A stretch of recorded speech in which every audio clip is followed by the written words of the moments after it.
Why do you think you've done so well and Labour's vote, as you say, has collapsed? Loss of confidence in the Labour Party. No one knows what the Prime Minister really stands for.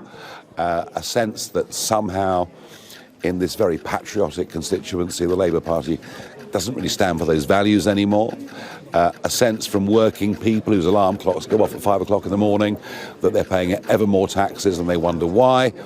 But I promise you that the fact there are 750 young men who've illegally crossed the English Channel living in this constituency alone, it's a sense of fairness and what's right and what's wrong, bordering, I would say, even on resentment. And we picked that up very strongly on the doors for people who voted Labour for all of their lives. What's your reflection of the results across the country, mayoral elections, local government elections and so on? Well, some near misses in mayoral contests, but in old Labour areas, North Tyneside, Doncaster, we missed out by cigarette paper on both of those. We are smashing into the Labour vote in many parts of the north. Durham tomorrow will be the acid test of how much we've hit into Labour. But Lincolnshire and Staffordshire show you that the Labour Party is in crisis after a historic election collapse. The result has sent shockwaves across Westminster. Labour Party chair Ellie Reeves suffered a live meltdown on LBC as Nick Ferrari grilled her. Why did you lose? Her answer: people want change, but the change voters crave is Labour out of power. But what happened? Let's break it down. Reform, very much the story of the night, as we expected, won that by-election by just 6 votes. So that is a serious, serious defeat for Labour. Starmer failing his first electoral test, and elsewhere they are picking up council seats a lot. The Tories down at 50 at the moment, so a poor night for them. Labour just about holding, and that seems to be the theme of the night too. They have, however, held on to those mayoralties in Doncaster, North Tyneside and the west of England, despite some really serious opposition from Reform. They are doing very well in second place there and have taken, of course, their first mayoralty. Other patterns we're seeing, apart from the teal tidal wave that we have very much seen tonight, those huge swings to Reform. Fascinating stuff, and you just heard from a very happy Nigel Farage this morning.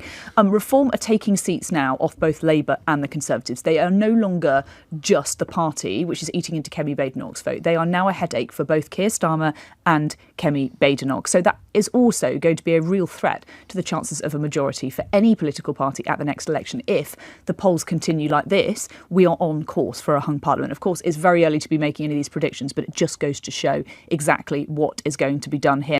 A grinning Nigel Farage held 6 fingers up for the camera. 6 votes is not much of a majority, but it was enough for Mr Farage's Reform UK to beat Labour in a by-election for Runcorn and Helsby, a seat just outside Liverpool.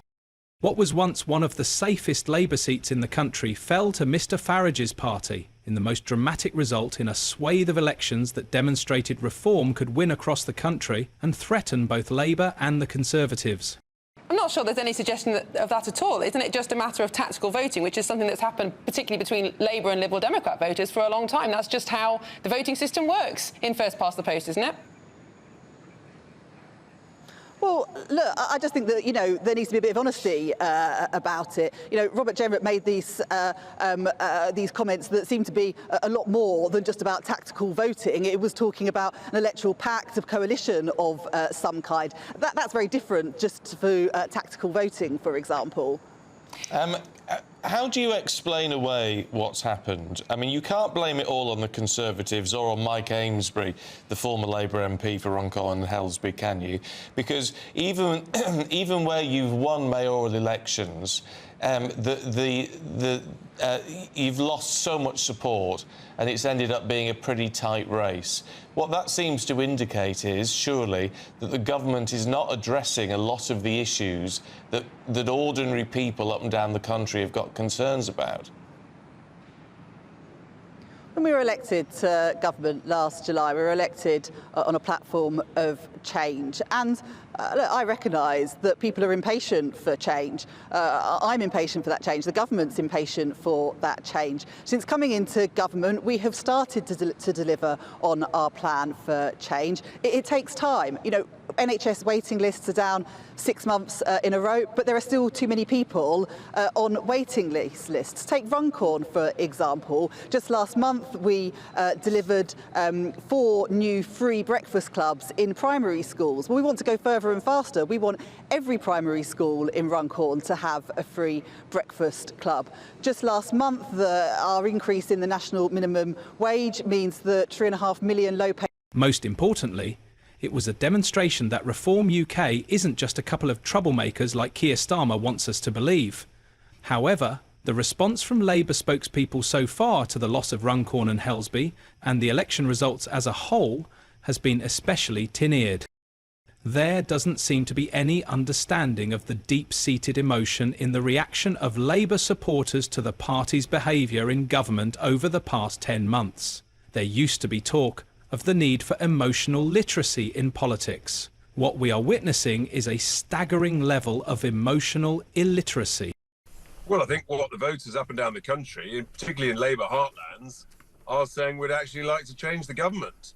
And let's have a general election, because, I mean, this is a staggering collapse of a government in just 10 months. I mean, this seat that we've just won, it's the equivalent of winning Hackney South from Diane Abbott. Right.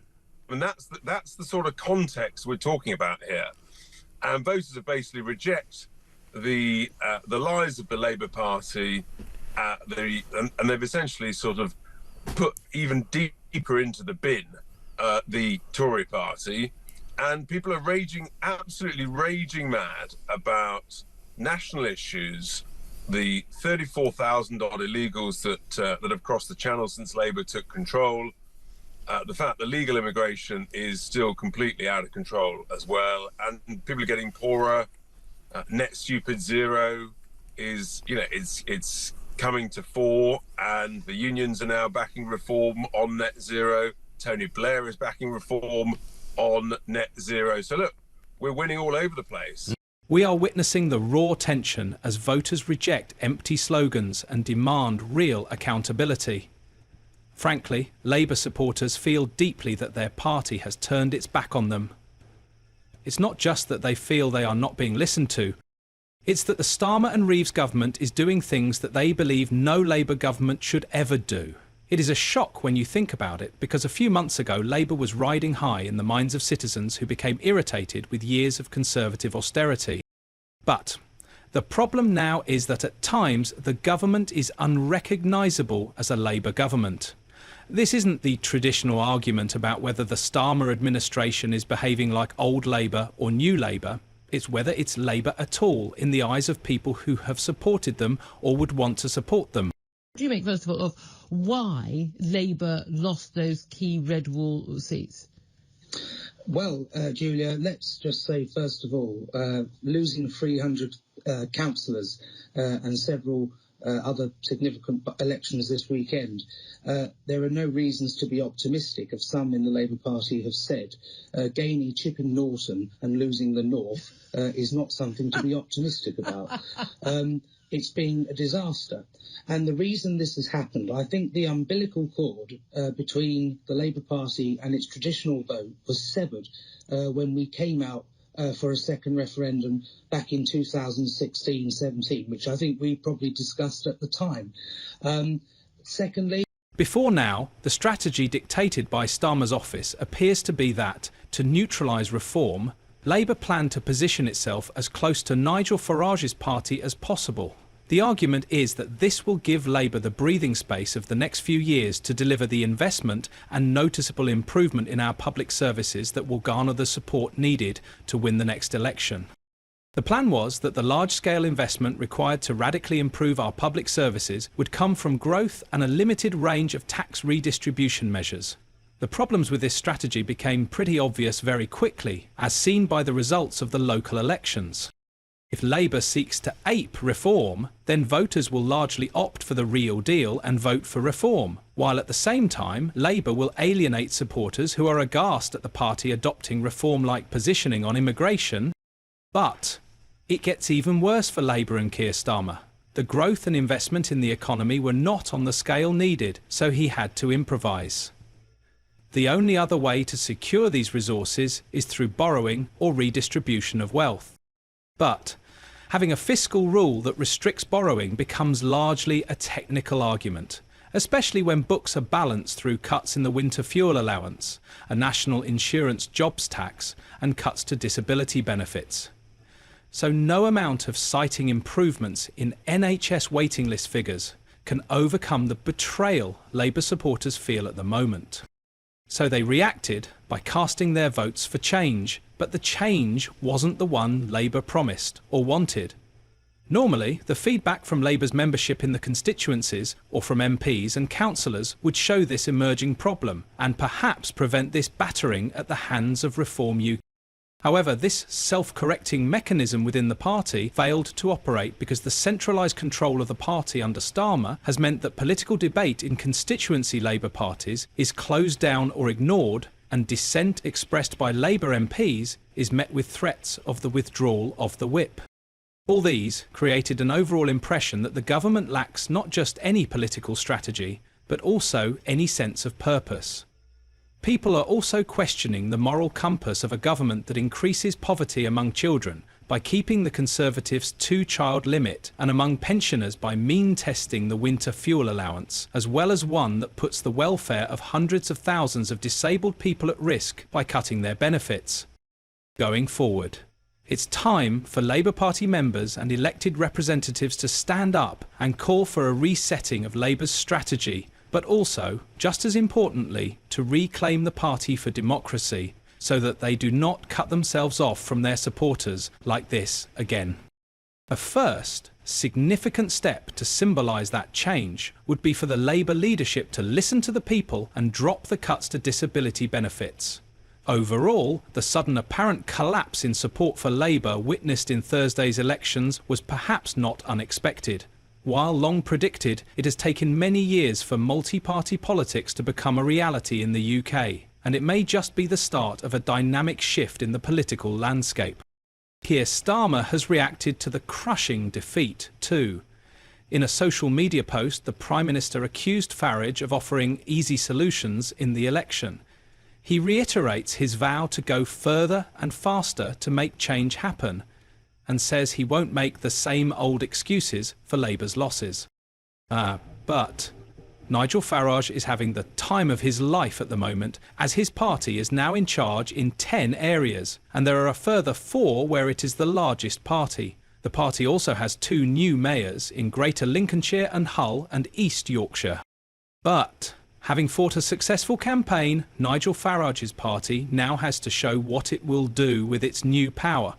Farage himself said he wants something similar to DOGE, which is a department for government efficiency set up by US President Donald Trump and his advisor, the tech billionaire Elon Musk, to slash government spending.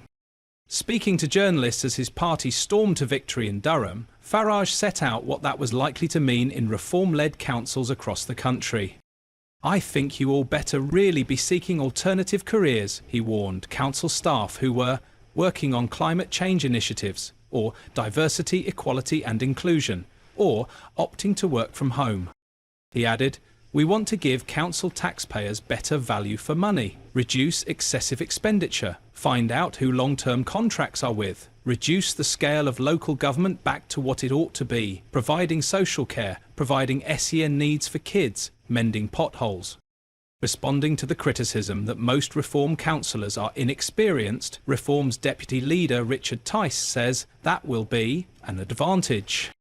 Tice admitted there would need to be a learning process and it would be ridiculous to say there would be no mistakes, but that Reform councillors would be honest where we get things wrong. He said, "I think in many cases that's an advantage, coming to something fresh without any emotional traditional party baggage, and applying common sense." Yeah. 6 votes.